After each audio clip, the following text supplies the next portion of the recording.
This is what space travel looks like on the big screen. And this is what it looks like back here on Earth.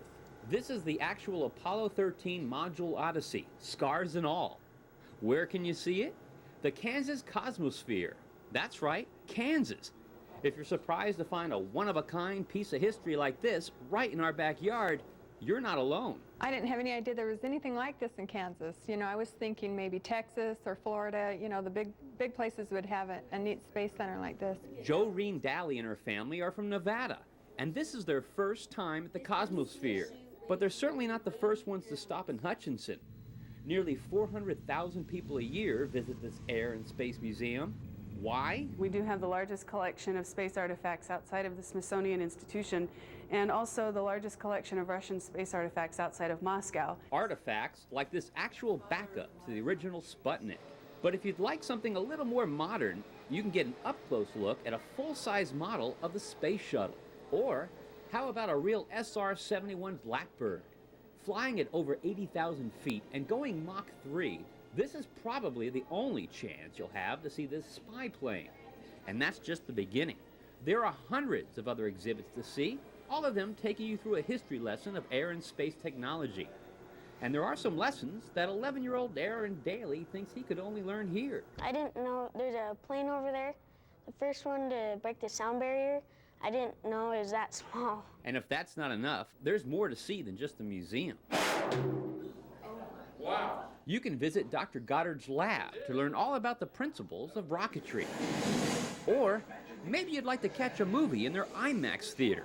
That will leave you all smiles.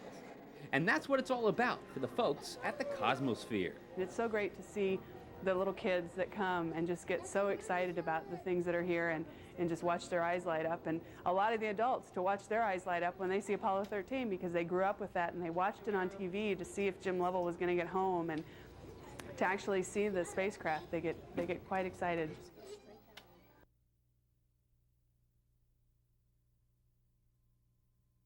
"30 seconds. Commander, verify mission clock is running. It's almost time for liftoff, and that's not a grown-up wearing the headset. And this isn't Houston or Cape Canaveral. 3, 2, 1. This is the Kansas Cosmosphere, home to a world-class air and space museum and their own space camp. It's a camp for all kinds of kids. Some are just looking for a little fun on their summer vacation. Others, like 14-year-old Lizzie Dion, have a little bit bigger goal in mind. Because I want to be an astronaut when I grow up, so I figured why not come to space camp. But whatever their reason for coming to camp, the kids have to prove they've got the right stuff before getting behind the controls of the shuttle simulator. So how do they do it? Well, this group of camp veterans was invited back to show us just what it takes. All right, here we go. Ever wonder what 4 or 5 Gs feel like? Well, thanks to this centrifuge, these kids don't have to wonder anymore. Watch the bottom of the monitor as the G-forces make their name tags start floating up. And before you can fly in space, you need to get a little flying experience at the controls of this jet simulator. And no shuttle mission is complete if you don't know how to work in the weightlessness of the cargo bay. So what do the kids like the most? By the end of the week, they say that the shuttle is probably the thing that they'd love to do the most, but the 3-axis is one of the crowd favorites. Whoa! They love being in the 3-axis and spinning around, because you can't really do that anyplace else. And it's the kind of once-in-a-lifetime opportunity that gets the kids so excited. Wow, in the 7 years that I've been here, I've seen the full range of emotions. Usually when they get here at the beginning of the week, they're kind of in awe of everything, and by the end of the week, they're just so excited that they can't wait to come back. They always want to stay longer.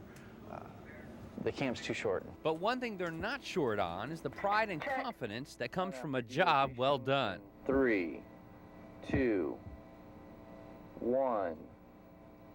Mark, we have nose gear touchdown. Welcome home, Enterprise. Very good job. Congratulations.